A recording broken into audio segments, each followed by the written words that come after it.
اس نے جادو کے پتھر کو اپنی ہتھیلی پر رکھ کر اس سے کچھ کہا۔ بس پھر کیا تھا، صبح ہوتے ہی غریب بیوہ کی جھونپڑی کے سامنے سونے سے لدے ہوئے 40 اونٹ کہیں سے آ کر کھڑے ہو گئے۔ نوجوان نے ماں سے کہا، امی جان، آپ ان 40 اونٹوں کو بادشاہ کے پاس لے جائیں۔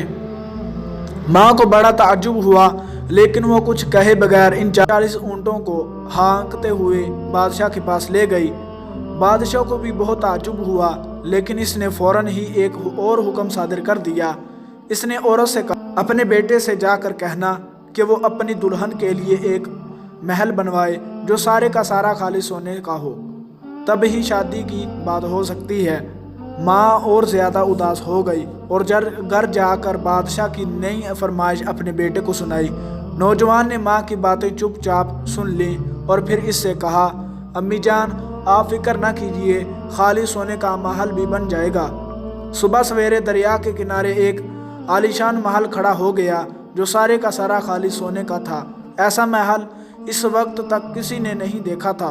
ماں نے بادشاہ کے پاس جا کر کہا، بادشاہ عالم، لیجئے محل تیار ہے، ذرا باہر چل کر اس کو دیکھیے۔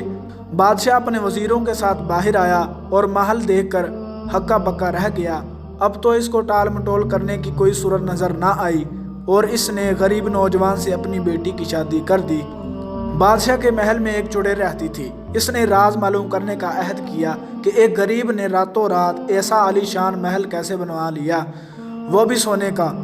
یہ عہد کر کے وہ مزاج پرسی کے بہانے شہزادی کے پاس آئی اور اس کو اس بات پر تیار کر لیا کہ وہ اپنے شوہر سے کسی طرح یہ راز معلوم کرے۔ چنانچہ اپنی بیوی کے اصرار پر نوجوان نے بتایا، میرے پاس جادو کا ایک پتھر ہے، اس کی مدد سے جو کچھ چاہوں حاصل کر سکتا ہوں۔ تم اس جادو کے پتھر کو کہاں رکھتے ہو؟ بیوی نے پوچھا۔ میں اس کو اپنے منہ میں زبان کے نیچے رکھتا ہوں، نوجوان نے جواب دیا۔ اگلے ہی دن شہزادی نے یہ سب باتیں چڑیل کو بتا دی۔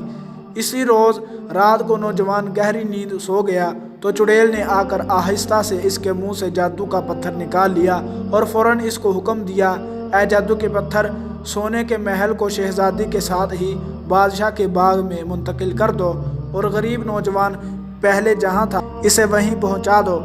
ایک ہی لمحہ بعد سونے کا محل بادشاہ کے باغ میں کھڑا تھا۔ نوجوان نے آنکھیں کھولی تو اس نے دیکھا کہ نہ محل ہے نہ شہزادی، اور وہ خود اپنی بوسیدہ جھونپڑی کے اندر پڑا ہوا ہے۔ پاس ہی اس کی ماں بیٹھی رو رہی ہے اور ایک کونے میں کتا، بلی اور چوہا اس کی طرف دیکھ رہے ہیں۔ ہائے میری بدقسمتی، نوجوان مایوس ہو کر کہہ اٹھا، جادو کا پتھر گم ہو گیا ہے، اب میں کیا کروں؟ یہ کہہ کر اس نے اپنے آپ کو اوندے منہ مٹی کے فرش پر گرا دیا اور پھوٹ پھوٹ کر رونے لگا۔ کتے، بلی اور چوہے کو نوجوان پر رحم آ گیا۔ ان میں سے ہر ایک اپنے دل میں سوچنے لگا کہ اب آخر کیا کیا جائے۔ وہ سوچ ہی رہے تھے کہ اچانک کتا بھونک اٹھا، بلی میاؤں میاؤں کر اٹھی، چوہا چیں چیں کرنے لگا۔ وہ تینوں دوڑتے ہوئے جھونپڑی سے باہر نکلے اور نظروں سے اوجھل ہو گئے۔ وہ تینوں تمام دن برابر دوڑتے رہے اور شام ہوتے ہوتے بادشاہ کے باغ تک پہنچے۔ انہوں نے نظریں اٹھا کر دیکھا تو دیوار کی اس طرف نوجوان کا سنہرا محل چمک رہا تھا۔ اب ہم کو کسی طرح باغ کے اندر داخل ہونا چاہیے، کتے، بلی اور چوہے تینوں نے آپس میں طے کیا۔ لیکن باغ کی دیواریں اتنی اونچی تھیں کہ ان کو پھاند کر اندر جانا ناممکن تھا۔ سب دروازوں پر اندر سے مضبوط تالے لگے تھے۔ کتا، بلی اور چوہا تینوں دیوار میں کوئی سوراخ تلاش کرنے لگے۔ سوراخ نہ ملا تو وہ تینوں مل کر دیوار کے نیچے زمین میں ایک سوراخ بنانے لگے۔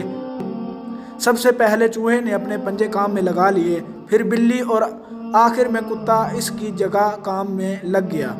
تھوڑی ہی دیر میں سرنگ تیار ہو گئی۔ پہلے چوہا سوراخ سے ہو کر اندر گیا، پھر بلی بھی اندر چلی گئی۔ کتا باہر پہرا دینے لگا۔ بلی اور چوہا دونوں سارے محل میں دوڑتے پھرے اور بالآخر اس کمرے میں داخل ہو گئے جہاں شہزادی سوئی ہوئی تھی اور پاس ہی چڑیل پڑی سو رہی تھی جس نے اپنے ہونٹ زور سے دبا رکھے تھے۔ عقل مند چوہا فوراً سمجھ گیا کہ جادو کے پتھر کو اس نے اپنے منہ میں زبان تلے دبا رکھا ہے۔ چوہا دبے پاؤں جا کر چڑیل کی چھاتی پر چڑھ گیا اور اپنی دم سے اس کی ناک میں گدگدی کرنے لگا۔